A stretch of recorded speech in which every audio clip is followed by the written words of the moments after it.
It's cops on black. You know what I'm talking about? Like live action. Hoo-wee.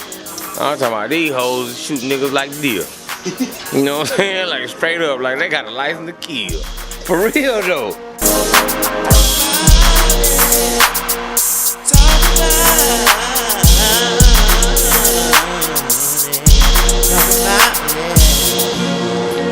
Let's talk about it.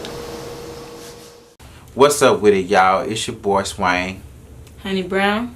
And we're back with another episode, and we're talking about racial profiling. See, the deal is with this racial profiling thing is it seems like it don't ever really change. It's still the same outcome. Like most of the times, you see a young black man, he get killed, you know what I'm saying? He's unarmed, you know, then the officer act like it was a mistake and, you know, and say he was defending himself, but it's still the same old story. And then they get off the hook, you know what I'm saying? And the family might get a little money or something like that, but it's never really any justice. Trayvon Martin, an unarmed black teenager, was shot down by a white neighborhood watchman who claimed self-defense and has not at this point been arrested. It ain't no justice.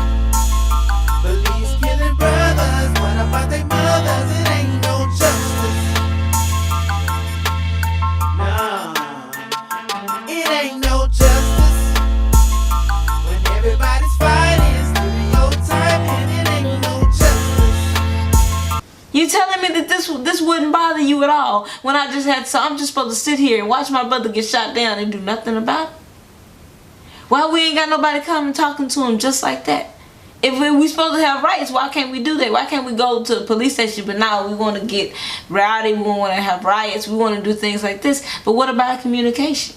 The things I've experienced and seen with my own eyes is that there are also just as many cases where the young man is in the wrong too, because he doesn't want to comply with the officer's instructions. And I think that just as like when we were growing up, me and my brothers, we were always taught by our parents. My dad would always say, hey, look, if you get stopped for speeding or whatever, you know, don't get irate with the cops. Both of y'all on y'all guard. He's on his guard and you on your guard because you know how you normally going to get arrested. Right. And he's on his guard because he know how we normally stay in trouble. Right. So, you know what I'm saying? It's you know, it's a two-way street, you know what I'm saying? That's how it goes sometimes. But still, even if he's supposed to do his job. If he can't handle his job, don't even do it. Don't even do it. All these white cops shooting these black people, his hands were in the air. Why are you going to shoot him? Because you were scared for your life? His hands were in the air. You're supposed to be trained for that situation because you ain't supposed to be shooting nobody if they ain't got a gun pointing at you. Think about it. Oh, man, I mean, shit, nigga, you can't move too fast. You can't, you know what I'm saying? You got to tell them, oh, yes, sir, no, sir, and all that. Okay, man, just let me make it to the house. But, yeah, for real, man. You know, like, when you are a black person here in America, I can't speak for other countries because I've personally never been outside the country, but here in America, the different places that I've been, you are going to get stereotyped somewhat by being a black person. You know, it's worse for black men than it is for black women, but still black women, we experience it too.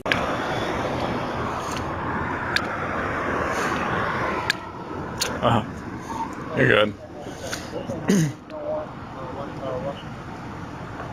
What agency you with? I'm the state attorney. Alright. Thank you. Your tag didn't come back. Never seen that before. I'm sorry? Yeah. We're good now. So it was... We ran the tag. I've never seen it before. A Florida tag. It's never come back to anything before. So that's the reason for the stop. What was the tag run for? I'm sorry? What was the tag run for? Oh, we run tags all the time, whether it's at traffic lights and that sort of stuff. That's how we figure out if, you know, cars are stolen and that sort of thing. Also, the windows were really dark. I don't have a tint measurer, but that's another reason for the stop. All right. Do you guys have cards on here? Yeah, 1 second. Actually, this isn't my car, but I can write my name down if you'd like. As you can see, he pulled over the wrong person. You know what I'm saying? He wasn't expecting that. You know, the state attorney, he was like, you see, he looked at the ID for a whole minute. He had to clear stuff. Alright, y'all, now we're about to get into some videos that can help you out, you know what I'm saying, in case you ever get pulled over. You know what I mean? I want y'all to check this out. It's helpful stuff. Alright, peace. I say if you get stopped by the police, both hands on the steering wheel, you gotta take the keys out the ignition, throw it on the dash, turn on all the lights, roll all the windows down, and you don't move neither one of them hands until you tell them, listen, I'm finna get my ID out the glove, or whatever. But that's the black man protocol. And I learned that from, you remember Sergeant DeBro? Yeah. State Trooper? Yeah. He the one taught me that. You enjoy the protection of the Fourth Amendment against unreasonable searches and seizures. What that means is that the police either need consent or they have to establish probable cause in order to search your vehicle. They may also search your vehicle incident to a lawful arrest. That's why it's important to be polite, because if a police officer is saying that you're resisting arrest or you're delaying or obstructing in their investigation, they can arrest you under the Penal Code section appropriate and search your vehicle incident to that lawful arrest. However, you also want to protect your rights and not consent to a police search that's unwarranted. See your license, please. Thank you. Okay, listen, Marcus, the reason I stopped you is this is what's considered a high traffic crime area. We get reports of a lot of drugs being dealt in this area. You know anything about that? I don't do drugs. I definitely don't traffic. This is not a state license. It's your vehicle? No, it's a rental. It's a rental, okay. Any drugs on you? No. Any drugs in the vehicle? And you wouldn't mind if I took a quick search of the vehicle, would you? Nothing to hide. So. Great, thank you. Step out of the vehicle, please. Right. Even if you're 100% sure that you didn't put any contraband in your car, you can never be 100% sure of what's inside of it. That's why you don't consent to a police search.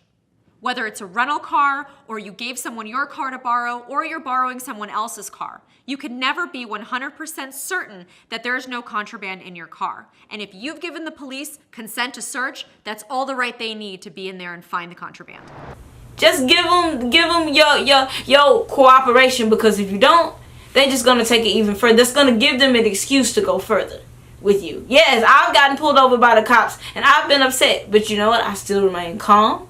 I still give them, cooperate with them, because at the end of the day, it's their word versus yours. Stereotyping, that's something you really, racial profiling, you really can't do much about that. That's what I find sad. That's where I think the cops need to learn better to gauge and understand the difference. I mean, you can't judge someone just because of how they dress or how they look. Yeah. You really can't. Right. Because someone, you could have the most intelligent person that may like to wear a hoodie. They may be a doctor. And what you going to profile him and say, oh, he's a thug. So cooperating is the #1 key. If you don't want to get arrested, you got to start thinking like that. Have all your stickers up to date. Make sure all your lights work. Your blinkers work. Give the cops lesser reason to mess with you.